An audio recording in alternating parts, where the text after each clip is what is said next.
Hello students, this is Archana Munjal teaching you food nutrition and dietetics as per CBSE syllabus.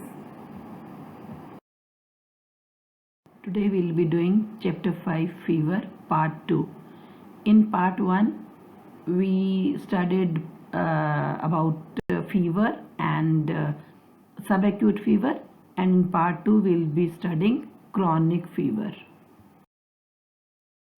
In chronic fever, we will be studying tuberculosis और TB. Tuberculosis एक chronic fever है. हमने last video जो chapter 5 की part 1 video थी उसमें हमने पढ़ा कि क्रॉनिक फीवर वो फीवर होता है जो लंबे समय तक चलता है, 2 हफ्ते से ज़्यादा समय तक जो रहता है वो फीवर कहलाता है क्रॉनिक फीवर. तो ट्यूबरकुलोसिस या TB जो है ये क्रॉनिक फीवर है जिसे एक बैक्टीरिया फैलाता है, जिसका कारण बैक्टीरिया होता है और उस बैक्टीरिया का नाम है माइकोबैक्टीरियम ट्यूबरकुलोसिस. यानी ट्यूबरकुलोसिस माइकोबैक्टीरियम ट्यूबरकुलोसिस के द्वारा कॉज होता है, उसका कारण ये बैक्टीरिया होता है. और ट्यूबरकुलोसिस जो है आमतौर पर लंग्स का होता है, यानी रेस्पिरेटरी सिस्टम को अफेक्ट करता है, लंग्स पे इसका असर होता है. और इसके अलावा और भी बॉडी पार्ट्स हो सकते हैं जिसमें TB डेवलप हो सकता है, और वो ऑर्गन्स हैं लिम्फ नोड्स, किडनी, बोन इत्यादि. अब लिम्फ नोड्स क्या हैं? जैसे हमारी बॉडी में सर्कुलेटरी सिस्टम है, रेस्पिरेटरी सिस्टम है, ऐसे ही एक लिम्फेटिक सिस्टम भी होता है. लिम्फेटिक सिस्टम कौन सा सिस्टम है? लिम्फेटिक सिस्टम वो सिस्टम है जिसमें जो हमारी बॉडी के फ्लूइड्स हैं, जैसे ब्लड है, वाटर है, और भी बहुत सारे फ्लूइड्स हमारी बॉडी में होते हैं, उनका जो बैलेंस मेंटेन करता है. तो उस सिस्टम में कुछ ग्लैंड्स होते हैं जिन्हें लिम्फ नोड्स या लिम्फ ग्लैंड्स कहा जाता है. यहाँ पर वाइट ब्लड सेल्स बनते हैं. तो लिम्फ नोड्स के अंदर भी TB हो सकता है, किडनी में हो सकता है और बोन्स में हो सकता है, और भी कई बार और पार्ट्स में, बॉडी पार्ट्स में ये ट्यूबरकुलोसिस हो जाता है. आपने आमतौर पे जो सुना होगा वो लंग्स का सुना होगा. आपने सुना है कि जब लंग्स का TB हो जाता है तो उसमें खांसी आती है, बहुत ज़्यादा लंबे समय तक खांसी चलती रहती है. तो वो जो TB होता है वो लंग्स का TB होता है. इंडिया में जो सबसे ज़्यादा कॉमन ट्यूबरकुलोसिस होता है वो है pulmonary tuberculosis. Pulmonary tuberculosis lungs का ट्यूबरकुलोसिस है या रेस्पिरेटरी सिस्टम का ट्यूबरकुलोसिस है. और जो ट्यूबरकुलोसिस है ये पूरे वर्ल्ड में काफ़ी ज़्यादा पाया जाता है, इसलिए ये ग्लोबल हेल्थ प्रॉब्लम माना जाता है. और इससे आमतौर पर डेथ्स भी हो सकती हैं. ये टॉप 10 कारणों में से एक कारण है जिनसे कि लोगों में मृत्यु दर बढ़ जाती है. और ये ऐसा एक कारण है या एक इन्फेक्शन है जो अकेला ही काफ़ी है. आमतौर पे देखा जाता है कि एक इन्फेक्शन हो गई, फिर पेशेंट को कोई दूसरी भी इन्फेक्शन हो गई, तीसरी भी हो गई. इस तरह 2-3 इन्फेक्शन के असर से, जैसे हमने सिनर्जिज्म पढ़ा था कि एक के असर से दूसरे का असर बढ़ जाता है, तो उससे डेथ्स हो जाती है. लेकिन ट्यूबरकुलोसिस जो है ये अकेला ही काफ़ी है डेथ कॉज करने के लिए. और ट्यूबरकुलोसिस को जो प्रभावित करने वाली चीज़ें हैं वो पॉवर्टी है, अंडर न्यूट्रिशन है, पुअर इम्यून सिस्टम है. इसका मतलब है कि जो लोग पुअर हैं, अंडर नरिश्ड हैं, या जिनका इम्यून सिस्टम कमज़ोर है, पुअर है, उनमें ट्यूबरकुलोसिस होने के चांसेस बढ़ जाते हैं. तो ट्यूबरकुलोसिस एक बहुत बड़ी हेल्थ प्रॉब्लम पूरे वर्ल्ड की माना जाता है. Transmission of tuberculosis. ट्यूबरकुलोसिस फैलता कैसे है हम अब ये जानेंगे. TB एक व्यक्ति से दूसरे व्यक्ति तक फैलने वाली बीमारी है. जब कोई इन्फेक्टेड इंडिविजुअल खांसता है या थूकता है या छींकता है तो उसके मुंह से कुछ माइक्रोस्कोपिक ड्रॉपलेट्स हवा के अंदर आ जाते हैं. और एक हेल्दी व्यक्ति अगर उन ड्रॉपलेट्स के कांटेक्ट में आ जाता है तो उसके अंदर भी वो इन्फेक्शन चली जाती है। अब अगर ये व्यक्ति जिसके जो हेल्दी है लेकिन उसके अंदर ड्रॉपलेट्स पल्मोनरी ट्यूबरकुलोसिस के चले गए हैं, अगर तो उसका इम्यून सिस्टम स्ट्रांग होगा तो तब तो वो उसका इम्यून सिस्टम बीमारी के बैक्टीरिया से लड़ लेगा और बीमारी का असर नहीं होने देगा अपनी बॉडी में, और वो जो बीमारी है वो इनएक्टिव स्टेट में रहेगी। व्यक्ति के अंदर कोई भी सिम्टम दिखाई नहीं देंगे और ना ही ये व्यक्ति और लोगों तक बीमारी फैला सकेगा। ऐसा जो ट्यूबरकुलोसिस होता है उसे बोलते हैं लेटेंट ट्यूबरकुलोसिस। लेकिन अगर व्यक्ति का इम्यून सिस्टम पुअर होगा और वो बीमारी के बैक्टीरिया से लड़ नहीं पाएगा तो बीमारी एक्टिव हो जाएगी, बीमारी ज़्यादा स्ट्रांग हो जाएगी और अपना असर दिखाएगी। तो वो जो ट्यूबरकुलोसिस होगा वो कंटेजियस होगा। कंटेजियस का मतलब है जो फैल सकता है और लोगों तक भी फैल सकता है, या हमने पढ़ा है कि पल्मोनरी ट्यूबरकुलोसिस है या किसी और बॉडी पार्ट तक भी वो जा सकता है। ये भी अभी हमने पढ़ा है कि ट्यूबरकुलोसिस और बॉडी पार्ट्स का भी हो सकता है। तो जो पल्मोनरी ट्यूबरकुलोसिस है वो बाकी बॉडी पार्ट्स में भी फैल सकता है उसी व्यक्ति के, या वो दूसरे व्यक्तियों तक भी ये इन्फेक्शन देने में कामयाब हो सकता है। तो लेटेंट ट्यूबरकुलोसिस जो होता है वो इनएक्टिव ट्यूबरकुलोसिस है, और जो कंटेजियस ट्यूबरकुलोसिस होता है वो दूसरों तक फैल सकता है। तो इस तरह से ट्यूबरकुलोसिस एक व्यक्ति से दूसरे व्यक्ति तक फैलता है। Association between TB and under nutrition. TB और अंडर न्यूट्रिशन का आपस में क्या संबंध है, ये भी बहुत इम्पॉर्टेंट पॉइंट है समझने वाला। जो टीबी है और अंडर न्यूट्रिशन, इनका आपस में बहुत पुराना और गहरा संबंध है। टीबी जो है वो अंडर न्यूट्रिशन को ज़्यादा वर्स कर देता है। अगर कोई व्यक्ति अंडर नरिश्ड है और उसमें टीबी भी हो जाता है तो वो ज़्यादा खाना नहीं खा पाता है, उसमें उसका मन नहीं करता है खाना खाने को, उसकी जो खाने की अब्जॉर्प्शन है वो भी कमज़ोर हो जाती है, ठीक, क्वांटिटी भी कम हो जाती है उसकी खाने की। तो अंडर न्यूट्रिशन को ये और भी ज़्यादा वर्स कर देता है, और अंडर न्यूट्रिशन वर्स होने के कारण व्यक्ति की इम्यूनिटी वीक हो जाती है। अंडर न्यूट्रिशन इम्यूनिटी को वीक कर देता है, जिसकी वजह से जो लेटेंट टीबी है वो टीबी जो है बहुत चांसेस हैं कि वो टीबी एक्टिव टीबी में कन्वर्ट हो जाए। लेटेंट टीबी इनएक्टिव टीबी है, और वो इनएक्टिव टीबी इम्यूनिटी कमज़ोर होने के कारण एक्टिव टीबी में या कंटेजियस टीबी में कन्वर्ट हो सकता है। Symptoms of active TB. Active TB के लक्षण क्या हैं, अब हम ये समझेंगे। एक्टिव टीबी के पेशेंट के लक्षणों में पहला आता है catabolism of proteins. Catabolism of proteins का मतलब है ब्रेकडाउन ऑफ प्रोटीन्स या बॉडी टिश्यूज। ब्रेकडाउन क्यों होता है प्रोटीन्स का, कि बॉडी को एनर्जी की ज़्यादा ज़रूरत होती है और एनर्जी लेने के लिए प्रोटीन्स जो हैं वो अमाइनो एसिड्स में टूट जाते हैं, और जिसकी वजह से जो बॉडी के मसल्स हैं वो वेस्ट हो जाते हैं, यानी वो ख़त्म होने शुरू हो जाते हैं, बॉडी में से कम होने शुरू हो जाते हैं। और जो लक्षण होते हैं वो होता है weight loss, fever, fatigue. Fatigue का मतलब है थकावट, एग्जॉशन भी थकावट, and persistent coughing. Persistent coughing का मतलब है लगातार खांसी का काफ़ी देर तक आते रहना, कई हफ्तों तक ये जो कफिंग है या जो खांसी है वो पेशेंट को आती रहती है। क्योंकि पेशेंट ज़्यादा नहीं खा पाता है, उसको भूख ज़्यादा नहीं लगती है और ना ही खाने को डाइजेस्ट कर पाता है प्रॉपरली, इसलिए उसमें विटामिन्स और मिनरल्स की डेफिशिएंसी के साइंस भी दिखने शुरू हो जाते हैं, और बॉडी का जो BMI होता है, बॉडी मास इंडेक्स, वो भी लो हो जाता है।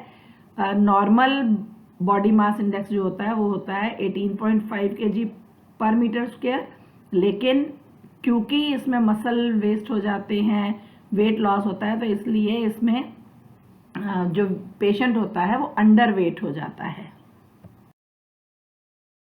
Why does weight loss occur in TB patients?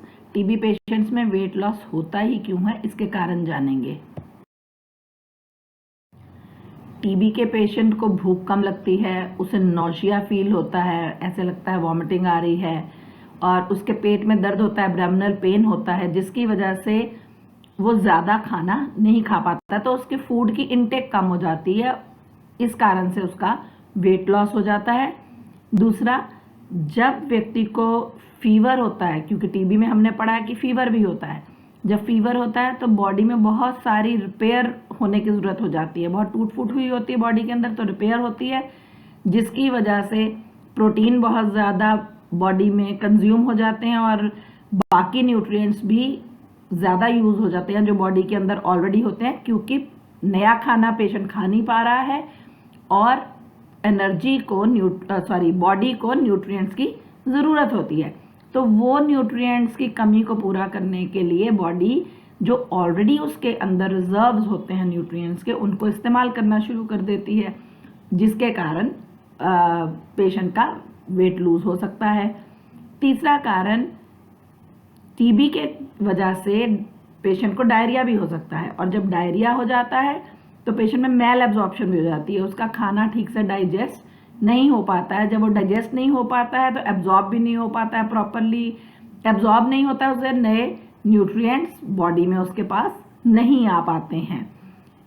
अगला कारण है कि क्योंकि वॉमिटिंग होती है, डायरिया होता है, तो बॉडी के अंदर से बहुत सारा फ्लूइड जो है उसका लॉस हो जाता है, और उन फ्लूइड्स के साथ साथ, चाहे लूज मोशन हो चाहे वॉमिटिंग हो, उन फ्लूइड्स के साथ साथ इलेक्ट्रोलाइट्स का भी लॉस हो जाता है। इलेक्ट्रोलाइट्स क्या होते हैं? इंपॉर्टेंट मिनरल्स हैं जो कि बहुत थोड़ी थोड़ी क्वांटिटी में चाहिए होते हैं, जैसे सॉल्ट है, ठीक है, तो उसमें सोडियम होता है।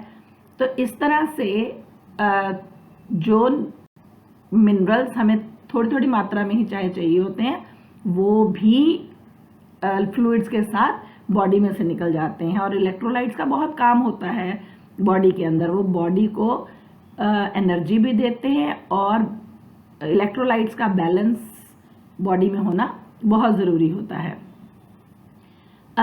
डिजीज़ के कारण, यानी टीबी के कारण, बॉडी में मेटाबॉलिज्म में भी चेंजेस आ जाते हैं।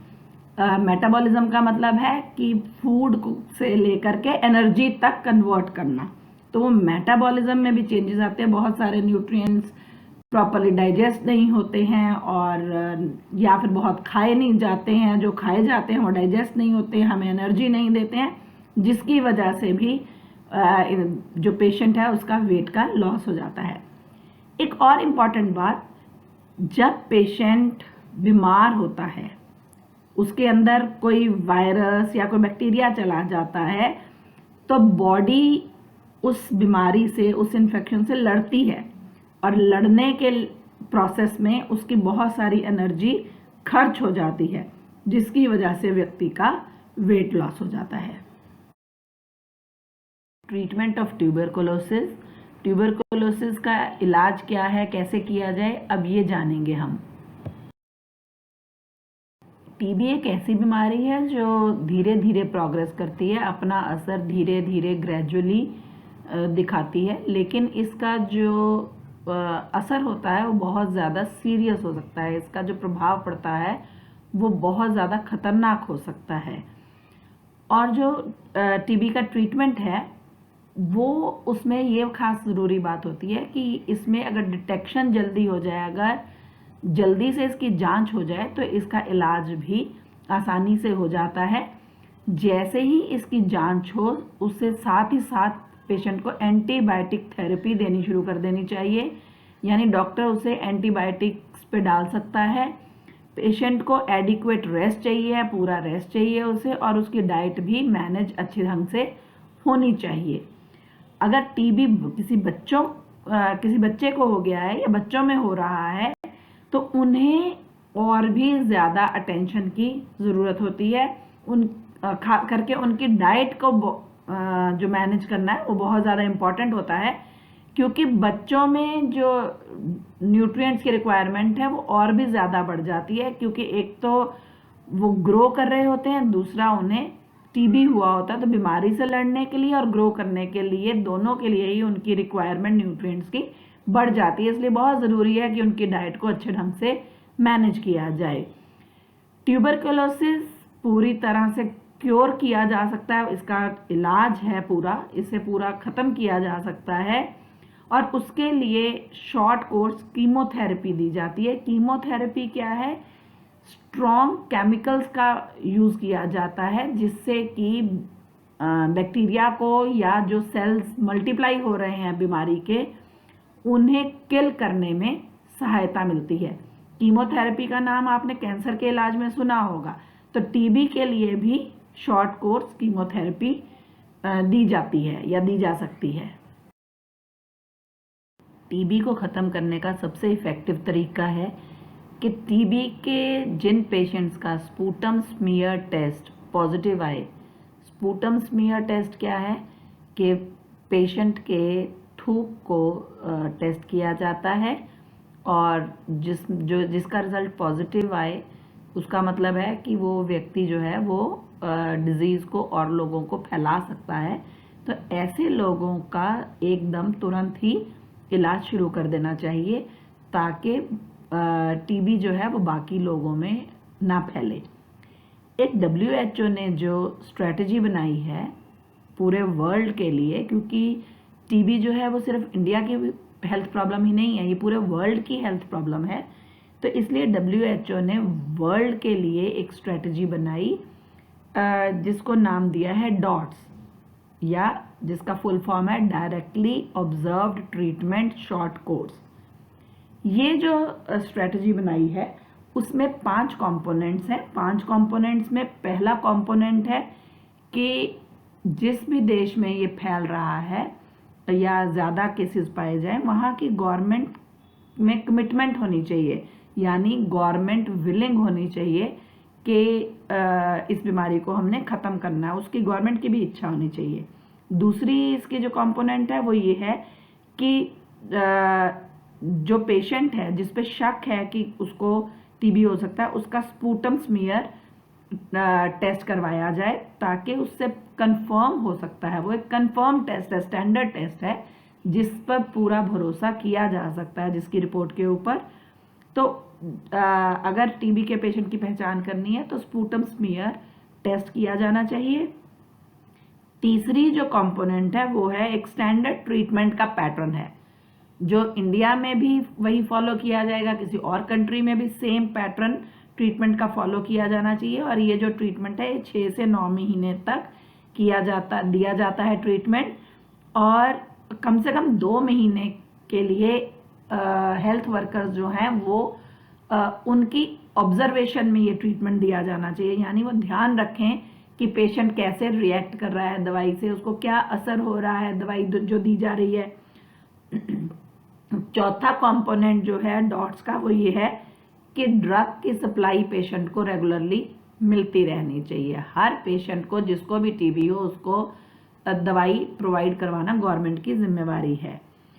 और पांचवा और लास्ट जो कंपोनेंट है डॉट्स का, या जो बात कही गई है इस स्ट्रेटजी में, जो ये प्लान किया गया उसमें, वो ये है कि एक स्टैंडर्डाइज तरीके से रिकॉर्डिंग हो और रिपोर्टिंग हो, यानी रिकॉर्ड रखा जाए कि कितने लोगों को हुआ टीबी, किस एज के लोग हैं वो, किस सेक्स के लोग हैं, किस तरह के स्टेटस के लोग हैं, गरीब हैं, अमीर हैं, पूरी रिकॉर्डिंग हो, पूरा उसका रिकॉर्ड रखा जाए और रिपोर्ट उसकी इमीडिएटली हेल्थ डिपार्टमेंट को दी जानी चाहिए। और जो ट्रीटमेंट हो रहा है उसकी भी असेसमेंट की जानी चाहिए कि ट्रीटमेंट क्या असर कर रहा है पेशेंट के ऊपर। तो ये जो अगर सारी बातें ध्यान में रखी जाएं तो इन बातों से टीबी को कंट्रोल किया जा सकता है। और ये डॉट्स का जो तरीका है WHO के हिसाब से ये सबसे एफिशिएंट तरीका है और सबसे कॉस्ट इफेक्टिव स्ट्रेटजी है। इसमें कोई खर्चा ज़्यादा नहीं है, इसलिए इस तरह की अगर ट्रीटमेंट दी जाए तो हम टीबी को कंट्रोल कर सकते हैं। Now we come to dietary management of tuberculosis, कि ट्यूबरकुलोसिस में कैसी डाइट दी जानी चाहिए, किस तरह से डाइट को मैनेज किया जाए ताकि ट्यूबरकुलोसिस के पेशेंट की जो डाइटरी रिक्वायरमेंट है या जो न्यूट्रिशनल रिक्वायरमेंट है वो पूरी हो सके। टीबी के पेशेंट्स में अंडर न्यूट्रिशन काफ़ी अधिक मात्रा में पाई जाती है। सो इसलिए जो टीबी के पेशेंट हैं उनकी डाइट थेरेपी का मेन ऑब्जेक्टिव होता है कि उनके वेट में कमी कम आए, उनका जो इम्यून सिस्टम है वो स्ट्रांग हो और उनकी रिकवरी भी एक्सेलरेट हो, यानी उसकी स्पीड बढ़ जाए ताकि वो जल्दी जल्दी अपनी बीमारी से रिकवर कर सकें। इसके लिए पेशेंट्स को एडिक्वेट डाइट देने की ज़रूरत होती है। भरपूर मात्रा में उनको डाइट चाहिए जिसमें सारे न्यूट्रिएंट्स जैसे कार्बोहाइड्रेट्स, फैट्स, प्रोटीन्स, मिनरल्स और विटामिन्स पाए जाने चाहिए ताकि टीबी के पेशेंट की हेल्थ इम्प्रूव हो सके। Now we come to dietary considerations for tuberculosis. तो ट्यूबरकुलोसिस के पेशेंट की जब डाइट प्लान की जाए तो उसमें कौन कौन सी बातें ध्यान में रखी जाएं, इसके बारे में हम आगे पढ़ेंगे। अब हमने पढ़ा है कि टीबी के पेशेंट में वेट लॉस हो जाता है, तो जब टीबी के पेशेंट के लिए हमने डाइट प्लान करनी है तो सबसे ज़रूरी बात जो ध्यान में रखने की है कि उसकी डाइट ऐसी होनी चाहिए जिससे वो थोड़ा वेट गेन कर सके। तो उसके लिए कौन कौन सी चीज़ें हमें ध्यान में रखी जानी चाहिए। पहली चीज़ कि जो इंडिविजुअल है उसको हेल्दी खाने के लिए एनकरेज करना चाहिए और उसकी जो डाइट है वो वेल बैलेंस्ड होनी चाहिए, उसमें सारे न्यूट्रिएंट्स मौजूद होने चाहिए। टीबी के जो पेशेंट्स हैं उनकी न्यूट्रिशनल इनटेक कम हो जाती है क्योंकि उनकी भूख कम हो जाती है, इसलिए वो ज़्यादा खाना नहीं खा पाते और उनकी डाइट में न्यूट्रिशन जो है वो लो हो जाती है, न्यूट्रिएंट्स की कमी हो जाती है। तो ऐसे पेशेंट्स जो हैं वो मैल न्यूट्रिशन के शिकार हो सकते हैं। तो इसलिए उन्हें क्योंकि वो एक टाइम पे ज़्यादा खाना नहीं खा पाते हैं, उन्हें भूख भी ज़्यादा नहीं लगती और डाइजेशन भी उनकी प्रॉपर नहीं रहती है, इसलिए उन्हें इनकरेज किया जाना चाहिए कि एक दिन में वो 3 खाने पूरी तरह से खाने की बजाय 5 या 6 टाइम थोड़ा थोड़ा करके खाना खाएं ताकि उनकी डाइट जो है वो प्रॉपरली डाइजेस्ट हो सके और उससे न्यूट्रिएंट्स एब्जॉर्ब किए जा सकें। और जो बात ध्यान में रखने वाली है वो ये है कि जब टीबी के पेशेंट के लिए डाइट प्लान की जाए तो इस बात का ध्यान रखा जाए कि उनका जो खाना है वो एपेटाइजिंग होना चाहिए। एपेटाइजिंग का मतलब है जो उनकी भूख को बढ़ाए, जो उन्हें अच्छा लगे।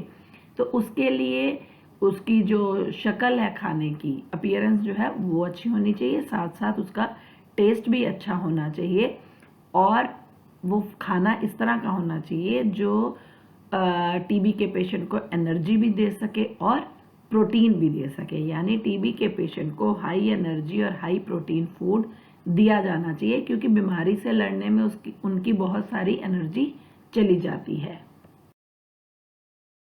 टीबी के पेशेंट्स की हाई एनर्जी और हाई प्रोटीन की रिक्वायरमेंट को पूरा करने के लिए कमर्शियली अवेलेबल ड्रिंक्स जो हैं जो एनर्जी और प्रोटीन में हाई होती हैं और उनमें माइक्रो और मैक्रो न्यूट्रिएंट्स दोनों ही तरह के न्यूट्रिएंट्स होते हैं। माइक्रो न्यूट्रिएंट्स वो हैं जो थोड़ी मात्रा में ज़रूरत होते हैं, जैसे विटामिन्स हैं, मिनरल्स हैं, और मैक्रो न्यूट्रिएंट्स वो होते हैं जो ज़्यादा क्वांटिटी में रिक्वायर्ड होते हैं डाइट में, जैसे कार्बोहाइड्रेट्स हैं, प्रोटीन्स हैं। तो इनका एक प्रॉपर बैलेंस जिन ड्रिंक्स में होता है वो भी दी जा सकती हैं ताकि पेशेंट की जो इंक्रीज्ड रिक्वायरमेंट है एनर्जी और प्रोटीन की वो पूरी की जा सके।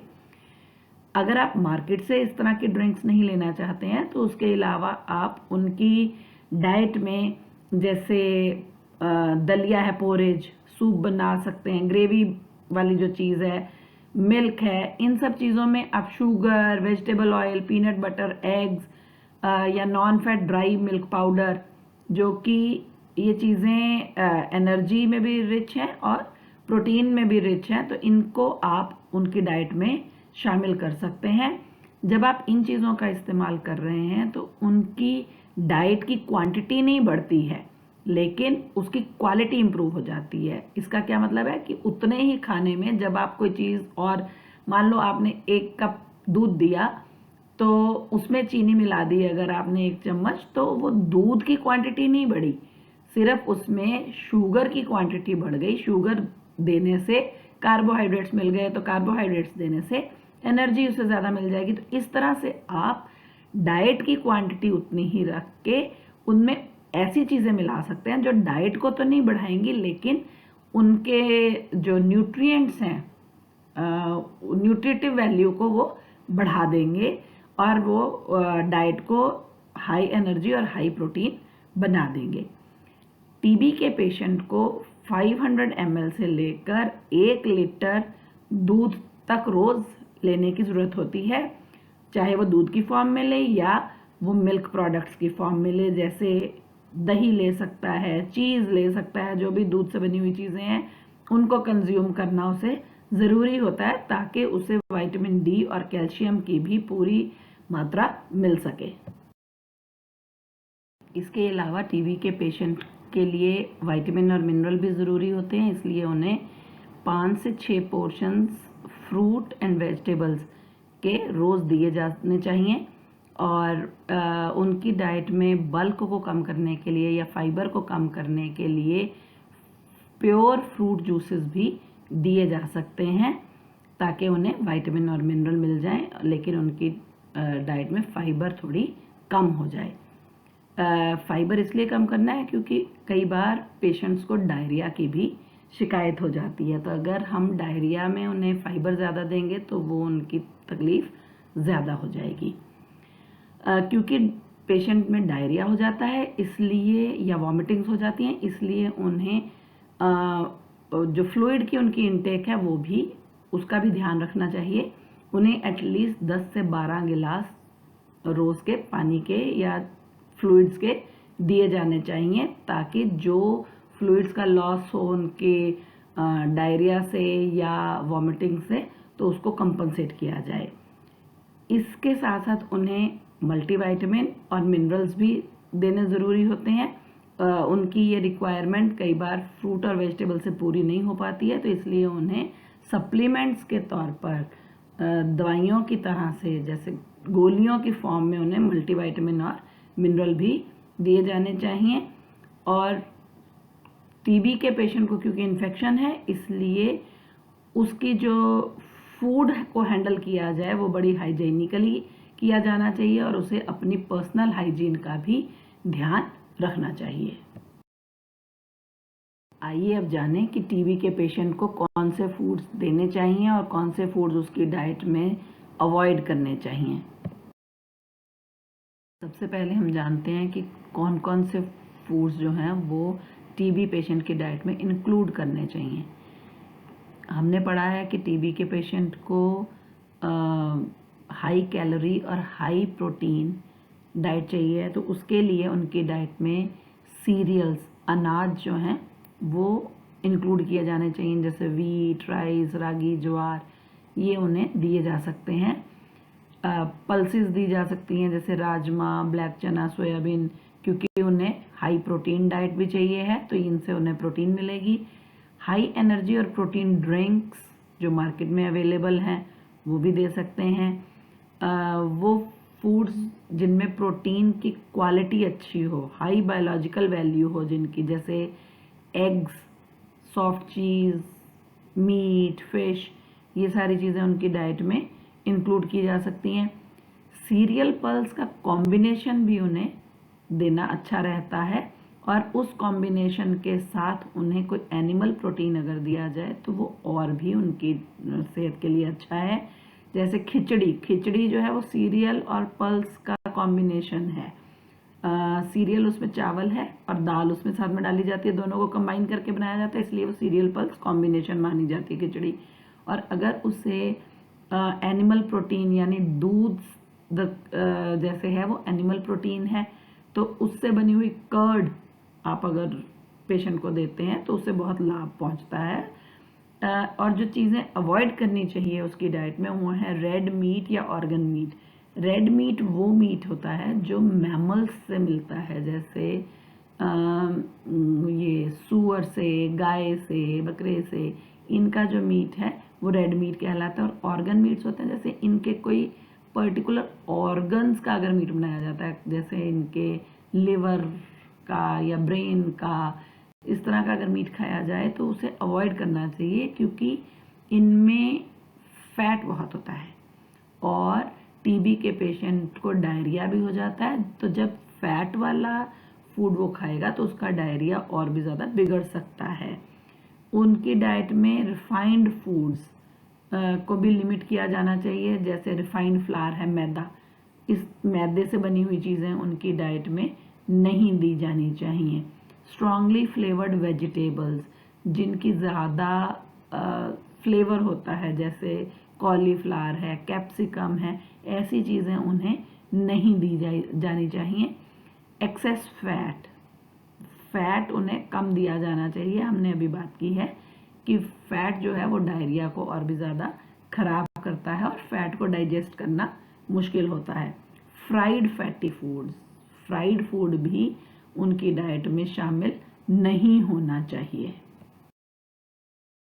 इसके अलावा जो चीज़ें टीबी के पेशेंट की डाइट में इंक्लूड की जा सकती हैं वो है नट्स एंड ऑयल सीड्स, जैसे पीनट्स हैं, ये उन्हें प्रोटीन्स देंगे तो इनकी डाइट में इंक्लूड किए जा सकते हैं। Seasonal fruits and vegetables vitamin और मिनरल देते हैं, इसलिए उन्हें दिया जा सकता है। ग्रीन लीफी वेजिटेबल्स भी मिनरल्स और विटामिन देते हैं, जैसे मेथी है, मिंट है, पुदीना या पालक है या कैबेज है, ये उन्हें दी जा सकती है। सिट्रस फ्रूट्स हैं, सिट्रस फ्रूट्स में विटामिन सी बहुत होता है, इसलिए उन्हें वो भी दिया जा सकता है। मिल्क एंड मिल्क प्रोडक्ट्स, क्योंकि वो प्रोटीन देंगे तो वो दिए जा सकते हैं। कुछ मात्रा में वेजिटेबल ऑयल और डेयरी फैट भी दिया जा सकता है, घी जैसे दिया जा सकता है, क्योंकि ये उन्हें एनर्जी देने का काम भी करेंगे।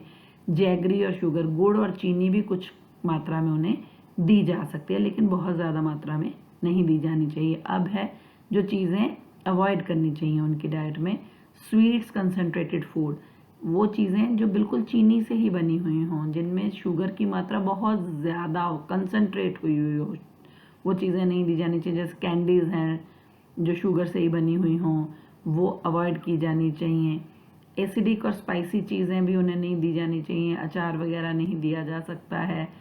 स्पाइसेस एंड कॉन्डिमेंट्स, मसाले जो हैं वो भी उनकी डाइट में नहीं दिए जाने चाहिए, क्योंकि उनकी डाइजेशन ऑलरेडी ख़राब हुई होती है, तो वो डाइजेस्ट नहीं कर पाएंगे इन चीज़ों को। Dos and don'ts for fever patient, fever के पेशेंट को कुछ क्या करना चाहिए और क्या नहीं करना चाहिए। पहले हम बात करेंगे उन चीज़ों की जो कि टीबी पेशेंट्स को या फीवर के पेशेंट्स को करनी चाहिए। पहली चीज़ जो है वो, जब भी वेजिटेबल्स को कुक किया जाए या फ्रूट्स को खाया जाए तो उन्हें साफ पानी से पहले धोना चाहिए। हाथ खाना खाने से पहले या खाना बनाने से पहले अच्छी तरह से धोने चाहिए, क्योंकि उनकी बॉडी में से फ्लूइड्स का लॉस होता है और उनके साथ इलेक्ट्रोलाइट्स का भी लॉस हो जाता है। तो उस लॉस को कंपनसेट करने के लिए उन्हें काफ़ी मात्रा में फ्लूइड्स लेने चाहिए। उन्हें दिन में 5 या 6 मील्स छोटे छोटे दिए जाने चाहिए। अब जो चीज़ें उन्हें नहीं करनी चाहिए वो हैं, लार्ज मील्स उन्हें नहीं दिए जाने चाहिए, ताकि उनके स्टमक को डिस्कम्फर्ट ना हो। उनकी डाइट में एक्सेसिव फैट नहीं होना चाहिए कुकिंग में। उन्हें तंबाकू और अल्कोहल अवॉइड करने चाहिए। कैफ़ीन रिच चीज़ें जैसे टी, कॉफ़ी, वो भी उनकी डाइट में नहीं दिया जाना चाहिए, अवॉइड किया जाना चाहिए। फीवर के पेशेंट के लिए जिन बातों का ध्यान रखना ज़रूरी है वो है, एक सब्जियां बनाने से पहले या फ्रूट देने से पहले उन्हें अच्छी तरह से पहले साफ पानी से धो लेना चाहिए सब्जियों को बनाने। इसके अलावा कुछ और डूज फीवर पेशेंट के लिए, फीवर पेशेंट को दिन में 5 या 6 पोर्शन फ्रूट्स और वेजिटेबल्स के दिए जाने चाहिए, ताकि उनकी विटामिन्स और मिनरल्स की रिक्वायरमेंट पूरी हो सके। इसके अलावा अगर उन्हें उनकी रिक्वायरमेंट फिर भी पूरी नहीं हो रही है तो उन्हें मल्टीविटामिन और मिनरल सप्लीमेंट्स भी दिए जाने चाहिए। गोलियों की फॉर्म में दिए जा सकते हैं या सिरप की फॉर्म में दिए जा सकते हैं। उनकी डाइट ऐसी होनी चाहिए, उनकी डाइट में वो चीज़ें इस्तेमाल होनी चाहिए या उनकी डाइट का वो चीज़ें हिस्सा होनी चाहिए जिन्हें आसानी से डाइजेस्ट किया जा सके और बॉडी उनकी उन चीज़ों को टॉलरेट कर सके। डोंट्स में उनके बर्तन, उनके कपड़े, कोई भी उनकी चीज़ें हेल्दी व्यक्ति शेयर ना करे ताकि उसे भी इन्फेक्शन ना हो जाए। With this we come to an end of chapter 5 fever. I hope this video made the chapter easy for you. In our next class we will be doing unit 2 chapter 6 diarrhea. Till then, take good care of you and stay safe.